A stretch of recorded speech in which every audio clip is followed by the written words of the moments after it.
ओम शांति। आज है 30 अप्रैल 2023 की अव्यक्त मुरली है। रिवाइज कोर्स है 17 नवंबर 1994। मुरली का हेडिंग है हर गुण व शक्ति के अनुभवों में खो जाना अर्थात खुश नसीब बनना। आज प्यार के सागर बाप दादा अपने प्यार स्वरूप बच्चों से मिलन मना रहे हैं।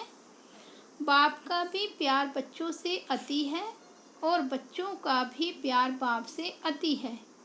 यह प्यार की डोर बच्चों को भी खींच कर लाती है और बाप को भी खींच कर लाती है। बच्चे जानते हैं कि यह परमात्मा प्यार कितना सुखदाई है। अगर एक सेकंड भी प्यार में खो जाते हो तो अनेक दुख भूल जाते हैं, सुख के झूले में झूलने लगते हो। ऐसा अनुभव है ना। बाप दादा देख रहे हैं कि दुनिया के हिसाब से आत्माएं कितनी साधारण हैं, लेकिन भाग्य कितना श्रेष्ठ है जो सारे कल्प में चाहे कोई धर्म आत्मा हो, महान आत्मा हो, लेकिन ऐसा श्रेष्ठ भाग्य ना तो किसी को प्राप्त है और ना ही हो सकता है। तो अति साधारण और अति श्रेष्ठ भाग्यवान। बाप दादा को साधारण आत्माएं ही पसंद है। क्यों? बाप स्वयं भी साधारण तन में आते हैं। कोई राजा के तन में या रानी के तन में नहीं आते। कोई धर्मात्मा महात्मा के तन में नहीं आते। साधारण तन में स्वयं भी आते हैं और बच्चे भी साधारण ही आते हैं। आज का करोड़पति भी साधारण है। साधारण बच्चों में भावना है और बाप को भावना चाहिए, देह भान वाले नहीं चाहिए।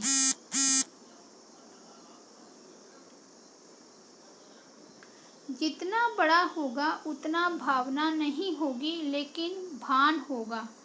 तो बाप को भावना का फल देना है और भावना साधारण आत्माओं में होती है।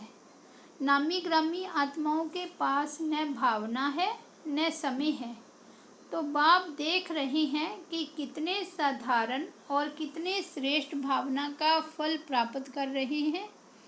इसलिए ड्रामा अनुसार संगम युग में साधारण बनना यह भी भाग्य की निशानी है, क्योंकि संगम पर ही भाग्य विधाता भाग्य की श्रेष्ठ लकीर खींच रहे हैं और साथ साथ भाग्य की लकीर खींचने का कलम भी बच्चों को दे दिया है। कलम मिली है ना। भाग्य की लकीर खींचना आता है। कितनी लंबी लकीर खींची है, छोटी मोटी तो नहीं खींच ली। जितना चाहे उतना भाग्य बना सकते हो। खुली छुट्टी है और सभी को छुट्टी है, चाहे नए हो चाहे पुराने हो। सप्ताह कोर्स किया, बाप को पहचाना और बाप भाग्य का कलम दे देता है। यही परमात्म प्यार है। प्यार की निशानी क्या होती है? जो जीवन में चाहिए वह अगर कोई किसको देता है तो वही प्यार की निशानी है। तो बाप के प्यार की निशानी है जो जीवन में चाहिए वो सर्व कामनाएं पूर्ण कर देते हैं। सुख शांति तो चाहिए ना। अगर कोई वस्तु एक दो को देते हैं तो उससे सुख मिलता है ना। तो बाप सुख क्या देता, लेकिन सुख का भंडार आप सबको बना देते हैं। सुख का भंडार है ना, पूरा स्टॉक है या एक कमरा दो कमरा है, भंडार है। जैसे बाप सुख का सागर है, नदी और तालाब नहीं है, सागर है, तो बच्चों को भी सुख के भंडार का मालिक बना देता है। कोई सुख की कमी है क्या? कोई अप्राप्ति है? फिर यह नहीं कहना कि थोड़ी सी शक्ति दे दो, दे दिया, दे दो कहने की आवश्यकता ही नहीं।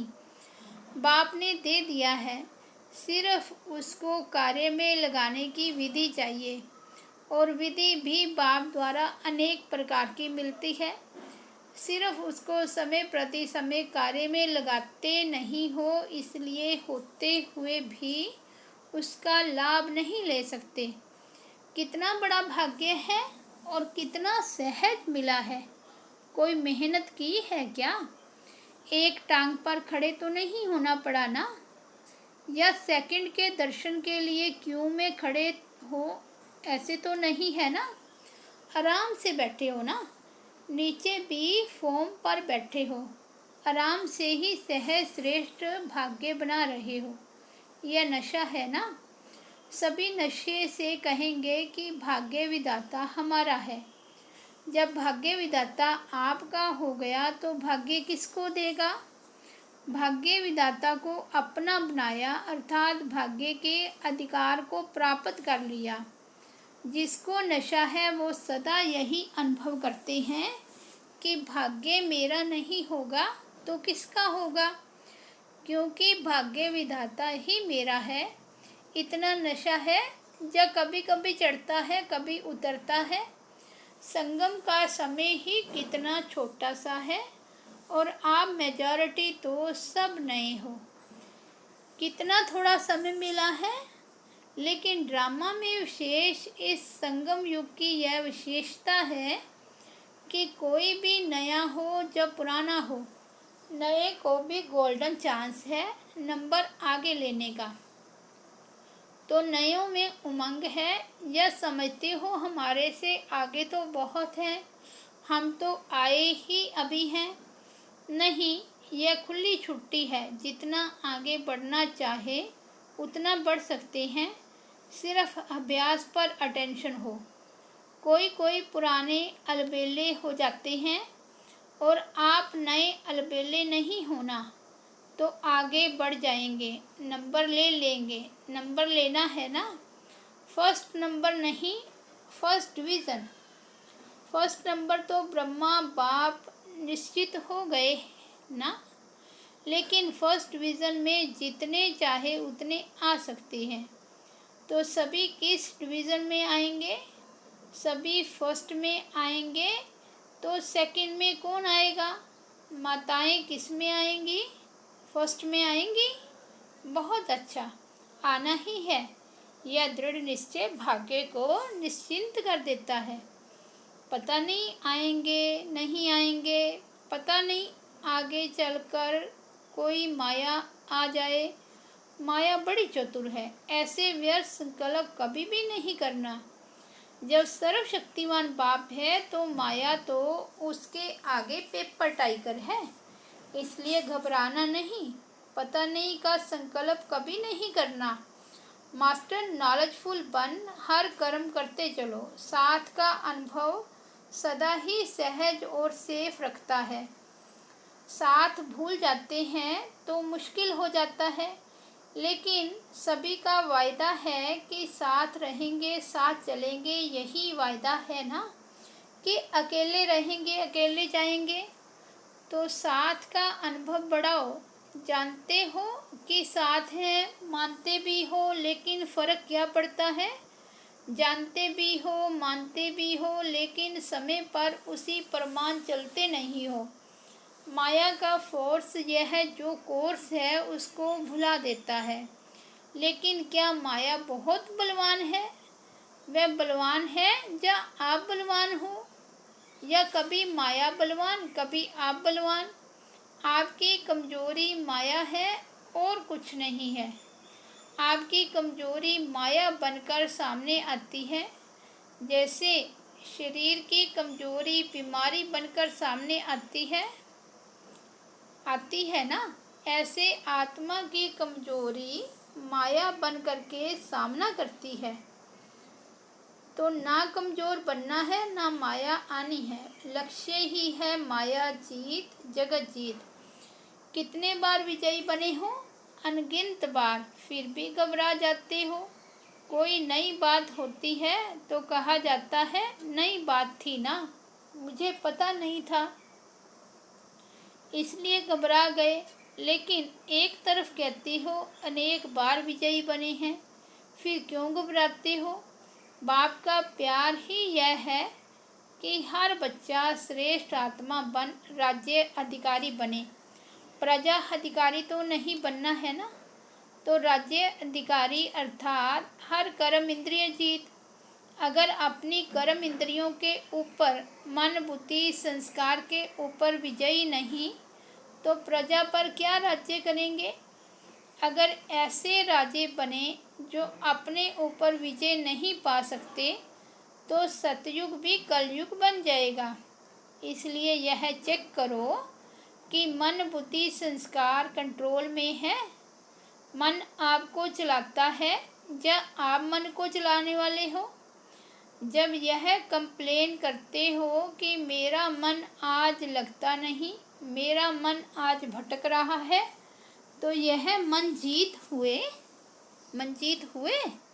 आज मन उदास है, आज मन और आकर्षण की तरफ जा रहा है, यह विजयी के संकल्प है। तो जो स्वयं पर विजय नहीं पा सकते हैं वो विश्व पर कैसे विजय प्राप्त करेंगे।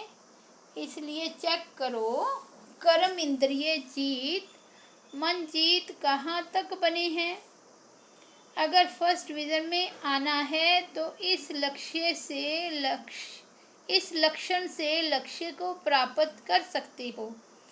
बाप दादा ने देखा कि बच्चे उमंग उत्साह में भी रहते हैं, ज्ञान की जीवन अच्छी भी लगती है, ज्ञान सुनना सुनाना इसमें भी अच्छे आगे बढ़ रहे हैं। लेकिन चलते चलते अगर कमजोरी आती है तो उसका कारण क्या है। विशेष कारण है कि जो कहते हो, जो सुनते हो, उस एक एक गुण का, शक्ति का, ज्ञान के पॉइंट्स का अनुभव कम है।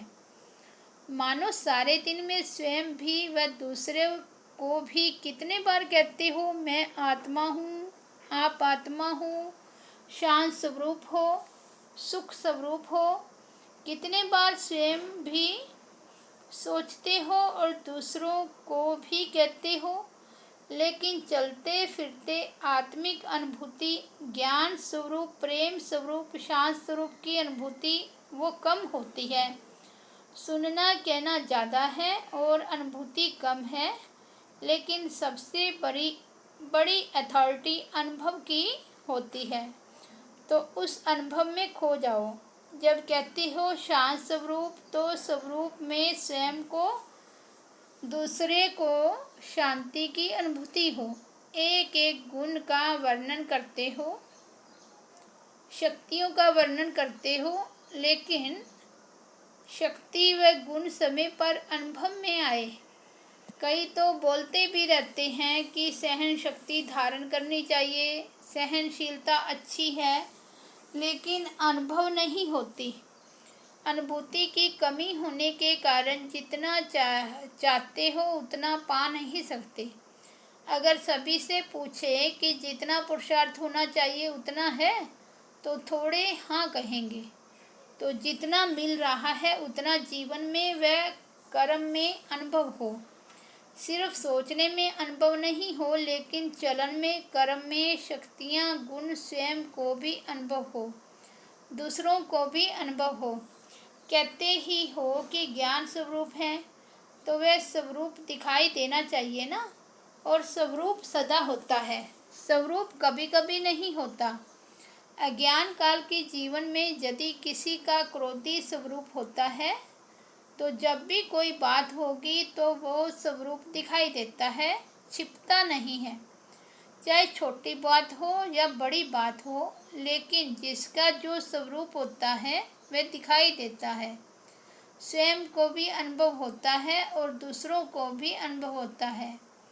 क्या कहते हैं, यह है ही क्रोधी, इसका संस्कार ही क्रोध का है, तो संस्कार दिखाई देता है ना। ऐसे यह ज्ञान स्वरूप, शांत स्वरूप, सुख स्वरूप अनुभव में आए तो अनुभवी मूर्त यह है श्रेष्ठ पुरुषार्थ की निशानी। तो अनुभव को बढ़ाओ, जो कहा वो अनुभव किया। अगर अनुभव नहीं होता है तो उसका कारण यह है कि जो समय प्रति समय विधि मिलती है उसी विधि के ऊपर अटेंशन कम है। जितना ज्ञान को, शक्तियों को, गुणों को रिवाइज करते रहेंगे तो रियलाइज सहज होगा। रिवाइज नहीं करते तो रियलाइजेशन भी कम है। सुना बहुत अच्छा, लेकिन चलते फिरते रिवाइज होना चाहिए। जैसे दुनिया वाले कहते हैं कि कर्म ही योग है। कर्म और योग अलग नहीं मानते, कर्म ही योग मानते हैं। कर्म से योग लगाना, इसी को ही कर्म योग समझते हैं। लेकिन कर्म और योग दोनों का बैलेंस चाहिए। कर्म में बिजी रहना योग नहीं है। कर्म करते योग का अनुभव होना चाहिए। कर्म में बिजी हो जाते हैं तो कर्म ही श्रेष्ठ हो जाता है, योग किनारे हो जाता है। चलते चलते यही अलबेलापन आता है।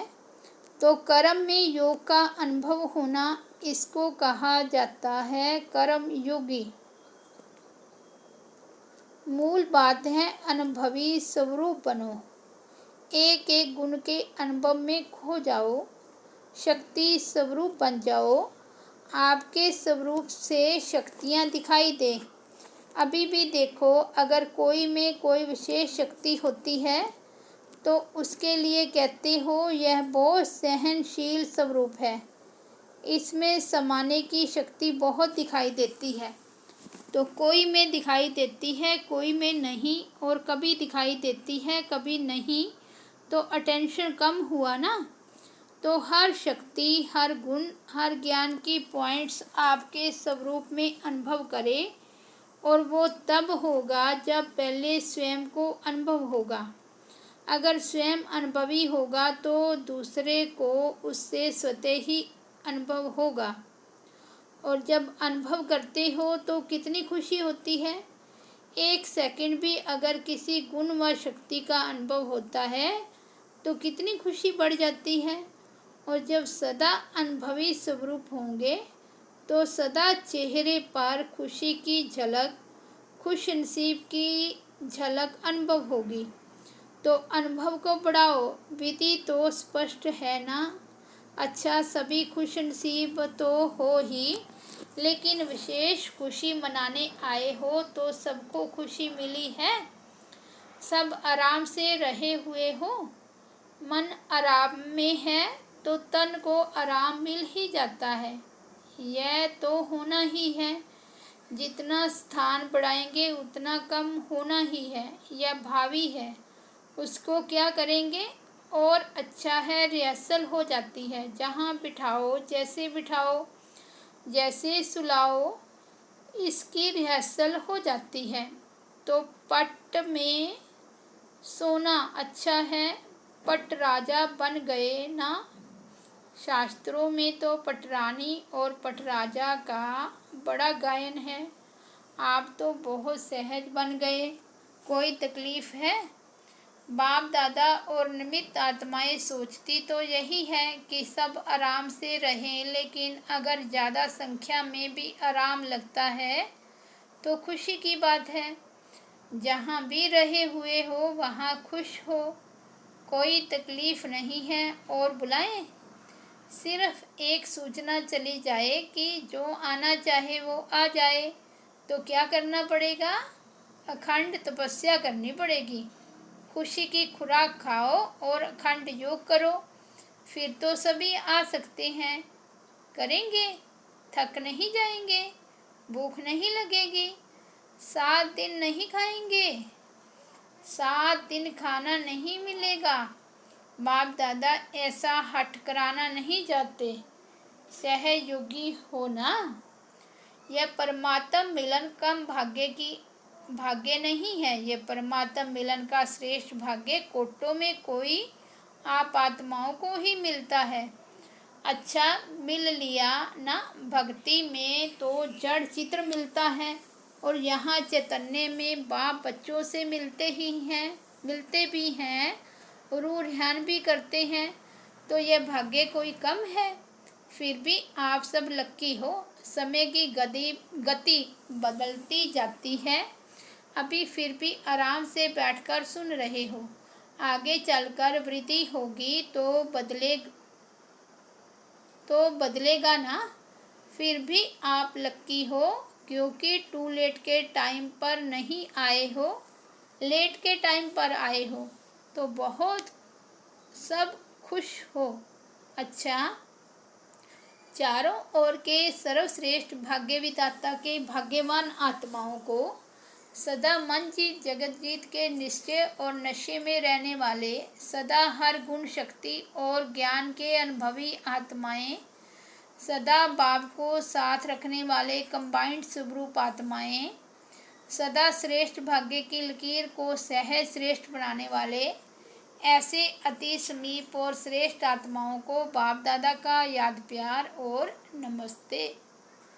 हम रूहानी बच्चों की रूहानी बाप दादा को याद प्यार, गुड मॉर्निंग और नमस्ते। वरदान है, वाणी और मनसा दोनों से एक साथ सेवा करने वाले सहज सफलता मूर्त भाव। वाचा के साथ साथ संकल्प शक्ति द्वारा सेवा करना, यही पावरफुल अंतिम सेवा है। जब मनसा सेवा और वाणी की सेवा दोनों का कंबाइंड रूप होगा तब सहज सफलता होगी। इससे दुगनी रिजल्ट निकलेगी। वाणी की सेवा करने वाले तो थोड़े होते हैं, बाकी रेख देख करने वाले दूसरे कार्यों में जो रहते हैं उन्हें मनसा सेवा करनी चाहिए। इससे वायुमंडल योग युक्त बनता है। हर एक समझे मुझे सेवा करनी है तो वातावरण भी पावरफुल होगा और सेवा भी डबल हो जाएगी। स्लोगन है, सदा एक रस स्थिति के आसन पर विराजमान रहो तो अचल अडोल रहेंगे। अच्छा, ओम शांति।